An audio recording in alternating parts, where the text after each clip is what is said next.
Olá, professores e professoras, estamos aqui hoje para falar sobre a coleção Viver Aprender, que tem de saída uma grande vantagem sobre muitas outras propostas.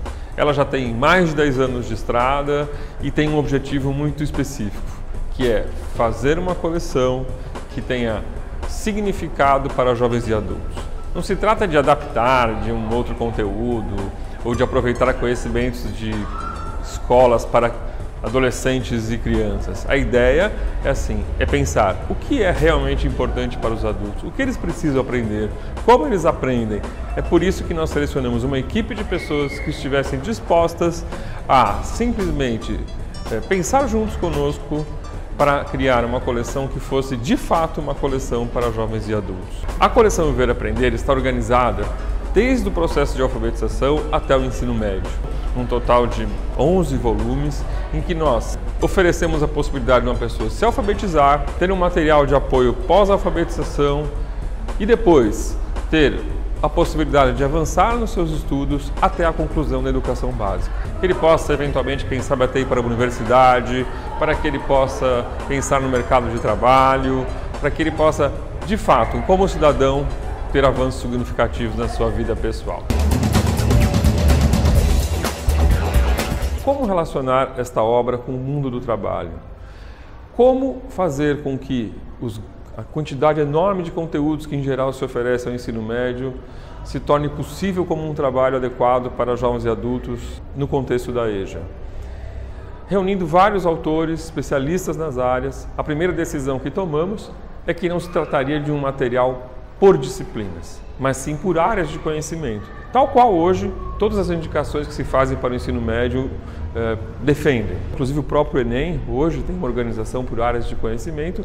Consideramos que o conhecimento não possa ser tão fragmentado em disciplinas e que podemos ter muito ganhos com jovens e adultos, pessoas que já têm experiências de vida, que já têm experiências profissionais e que podemos acrescentar ainda mais com um trabalho por área de conhecimento.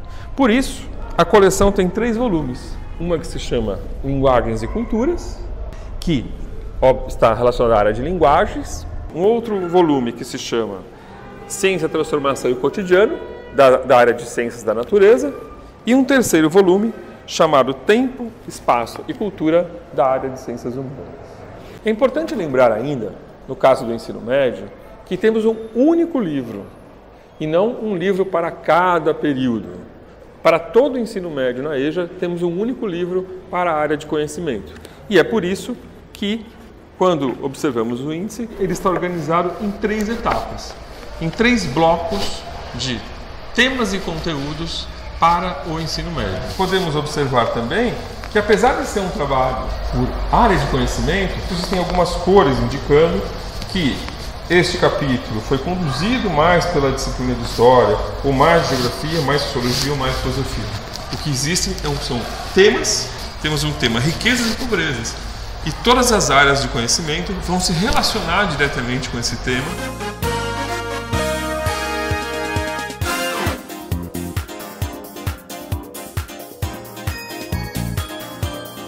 Tivemos a preocupação também em fazer links, por exemplo, com a possibilidade de escolha profissional. Sabemos que para jovens e adultos no ensino médio há um grande peso em pensar, bom, o que eu posso fazer? Qual será meu próximo passo depois que eu concluir o ensino médio? Por isso, nós criamos uma seção aqui, Orientação para o Trabalho.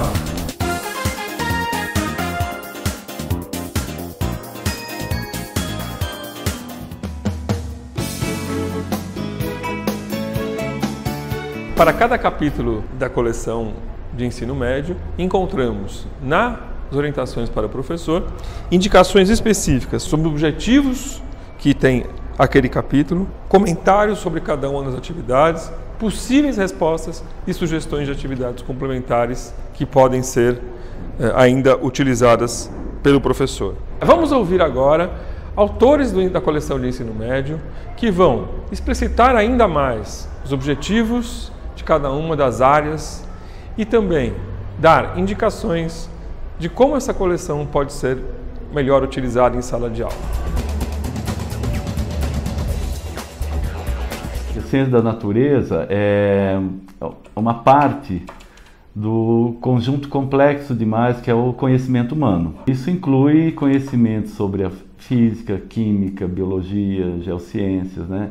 Com eles a gente consegue compreender melhor o mundo que a gente vive e poder tomar decisões, exercer a nossa cidadania.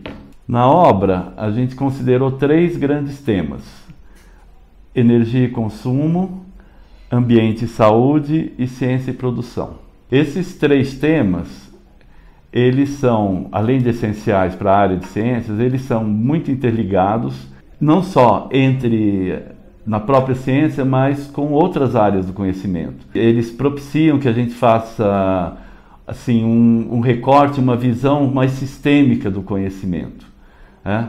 E não uma visão, digamos assim, mais reducionista. O que seria essa visão mais sistêmica?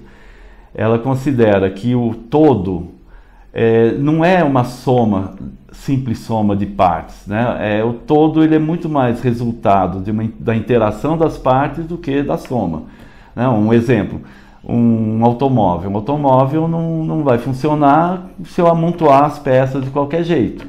Para o automóvel funcionar e ter a função que ele tem, essas peças têm que estar interagindo umas com as outras numa perfeita harmonia. Então a gente evita fragmentar esse conhecimento. Primeiro tema, energia e consumo. O que a gente procura fazer, né? A gente procura abordar as fontes de energia, como o ser humano utiliza energia, quais as relações que as pessoas têm com os produtos químicos, o consumo de energia exagerado ou não, como que ela pode se inserir nesse mundo, por exemplo, entender um rótulo de uma embalagem de um produto químico, né? Por que isso é importante? Isso provoca milhões de acidentes a todo ano, principalmente com crianças, porque eles têm certas peculiaridades e eles estão aí e são importantes, mas as pessoas têm que saber lidar com eles. E a primeira coisa para saber lidar com eles é ver o que tem, por exemplo, um rótulo, né? Um rótulo tem que ter data de validade, a marca, o que tem lá dentro, o que fazer em caso de acidentes, de ingestão acidental. Então a obra, por exemplo, nesse aspecto, ela procura mostrar como se decifra um rótulo, qual o significado de cada coisa, né? A diferença, às vezes, que de um remédio para um veneno está na dose, né? Então são aspectos importantes que inserem a pessoa no mundo. Como funcionam os equipamentos que a gente tem em casa, como usá-los com segurança, né? A leitura das próprias contas de energia, de água, etc. Então nesse tema a gente aborda esses aspectos.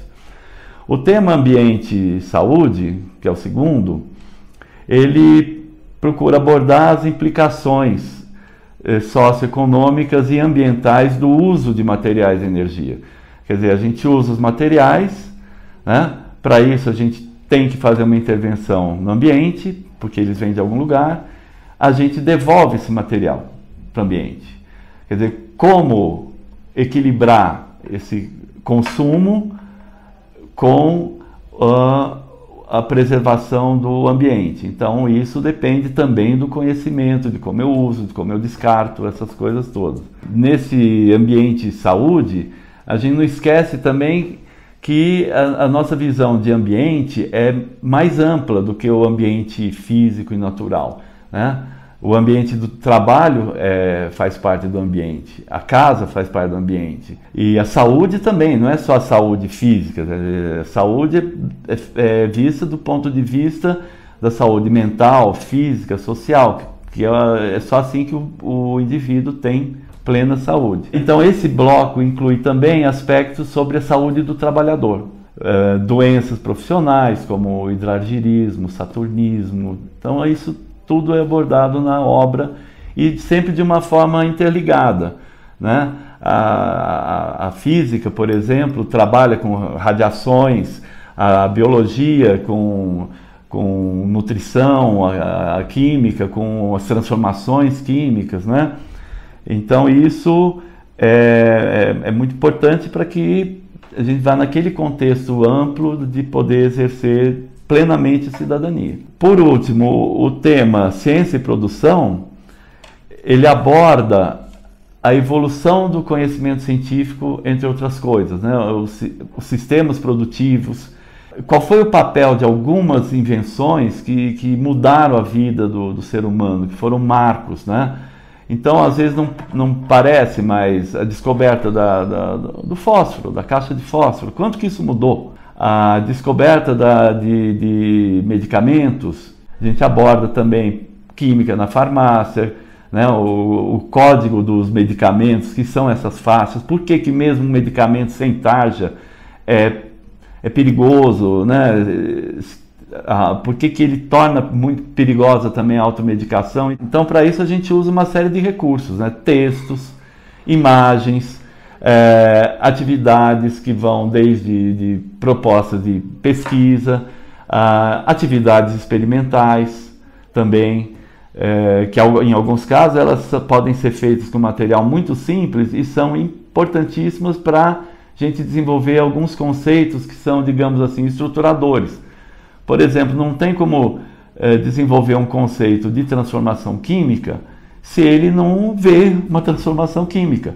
Senão, o que fica? A transformação química acaba virando só a representação dela. Então, em alguns casos, é fundamental fazer isso. Então, são propostas também atividades, são propostas análise de gráficos, também estão aí na interpretação do mundo, quantos gráficos a gente vê toda hora na televisão, nos jornais, né? Por exemplo, como evoluiu o consumo de petróleo, qual foi o papel da crise do petróleo no consumo do petróleo no mundo todo. Então, gráficos nesse sentido, como que as fontes de energia variaram no decorrer da história, né, do homem. Então, isso por meio de gráficos, a leitura se torna bem mais atraente, simplificada. A gente também não esqueceu que o estudante ele tem outras pretensões, né? Não é só o mundo do trabalho, ele também pode prosseguir, ele pode querer prosseguir nos estudos em outros níveis. Essa é a própria LDB, né, que diz isso, é preparar para o trabalho e para sequência dos estudos. Então, a gente trabalha muito também com exercícios, questões que caíram nessas avaliações institucionais, como o Enem, o Enseja, né? Então é isso. Então a gente procura mostrar isso. E o livro não deve ser visto assim como uma cartilha, que tem que ser seguida passo a passo, lado a lado. Não. O livro ele é uma proposta. O professor pode e deve complementar, mudar a ordem. Tudo depende do projeto que ele fizer na escola, com os outros professores, né? Você integrar perfeitamente o professor de química com de biologia, com de física. E isso pode acarretar mudanças de capítulo. Acho que vale a pena dizer também que, caso tenha alguma dificuldade em ter acesso ao livro do professor, ele está disponível também no site do Viver Aprender, que é o www.viveraprender.org.br. Lá você pode fazer um cadastro e o download da parte específica do professor.